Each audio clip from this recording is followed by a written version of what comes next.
Part 3.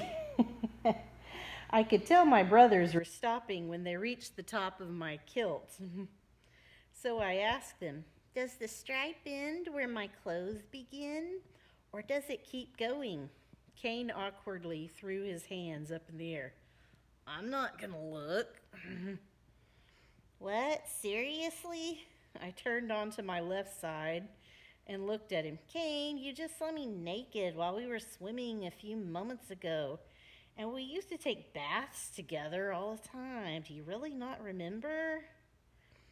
"Hey, I just noticed your chipmunk stripe while we were on the grass just now." Cain shrugged. "I don't usually spend much time looking at your butt to really know the answer to that."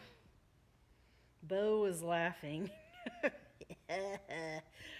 I had finished the last edible part of the pear, throwing the remains near the line of ants, watching them devouring it. But I felt like stretching in a different direction, so I rolled onto my back and stretched. I could comfortably look up at both of my brothers, since Bo was now sitting in Cain's lap. Absent-mindedly, I started dusting off some of the dirt that stuck to my chest and a little below there from when I was lying on my belly. As I dusted myself off, I noticed the line that looked like a river made of human fur flowing from the middle of my chest down to my belly button. From below my belly button, the river seemed to flow from my loins to my belly button, and each individual fur or hair was about the length of my thumbnail. The fur was also a little darker than my skin, but still a little lighter than the hair on my head. How did I not notice something like this on my own body before today? "Hey, Cain," I began, motioning to the stripe on my belly. "Is my chipmunk stripe on my back anything like this stripe right here?" Bo crawled over and started rubbing my belly. "Yep, Abel's just as nice and soft on the front as he is on the back." I knew I could count on Bo to tell it like he saw it. I sighed happily, pretending to relax. "That feels nice, Bo. Please don't stop." I glanced over at Cain, wondering what he would do. He let the pointer finger of his left hand hover near the middle of my chest where the river of human fur began. He stopped as soon as we made eye contact. I laughed at his reaction. "What's wrong, big bro? My belly won't bite you any more than my back would. Is it just weird because I can now watch you as you pet me? It's not bothering Bo." Cain shrugged. "Maybe that's it." He let his finger drop onto me so that it traced the flow of the fur to my belly button. "And maybe on the front side, I just feel so much closer to your personal space. I'd feel like I was crossing a line, just like the idea of looking under your clothes at your butt. I mean, I wouldn't look under your clothes in the front either, even though we just swam naked and we still sometimes take baths together, and I've seen your seed sowing parts, but I don't have to keep looking at them to know that they're still there. I can take your word for it." I chuckled as he absent-mindedly stroked my chest and belly with his entire left hand. It was only odd that he wasn't trying to tickle me, just petting me like what Bo was doing. I rested my right hand over the back of his left hand, sort of as a way to see if his affection was for real. He stopped and just blinked at me.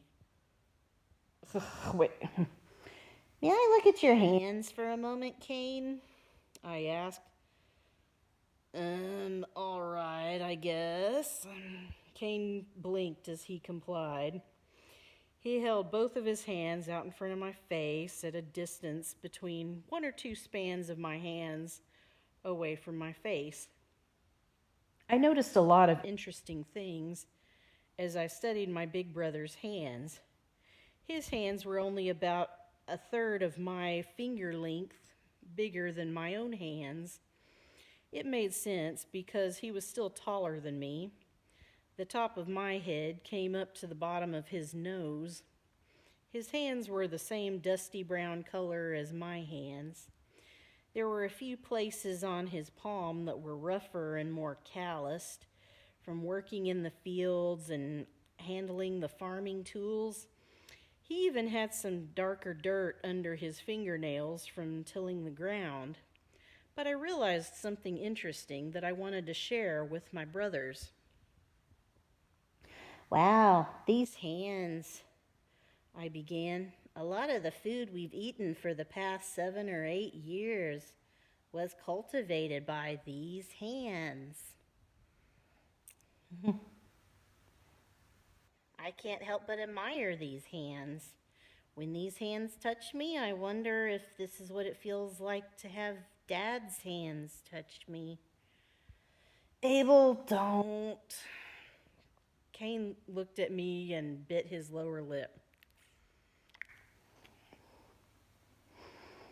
What's wrong? Bo asked Cain.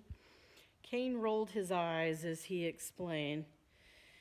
Abel thinks Dad doesn't love him anymore ever since he was about your age, and he disappointed Dad when he tried farming with us in the field. But he learned how much he enjoyed caring for sheep, so that year wasn't all bad for him. Bo's eyes went wide. What if I do a bad job at farming? I mean, I like it so far. I'd hate to leave the field. He looked at me. It's nothing against what you do with the sheep, Abel. I like sheep. They're nice animals, but I don't know about caring for them like you do. Then let me see your hands, Bo, I suggested. Bo set his hands next to Cain's so I could look. I think your hands are kind of like Cain's hands, so you probably have more of what it takes to be a good farmer. I motioned to Cain's hands again. These are good hands that are good with the ground and good for making things grow. Bo smiled. That's good to know. Cain motioned to my hands. And these hands are good with sheep and other animals. I mean, Bo, did you know that Abel's hands have been up inside a sheep's life-giving parts if she's giving birth to any lambs that are facing the wrong direction when they're being born? Bo made a disgusted face. As Cain continued, but at least he knows to wash his hands afterwards. I mean, is it really that different from reaching into the ground and pulling up potatoes, carrots, or turnips? Cain and I continued to laugh as Bo pretended to gag.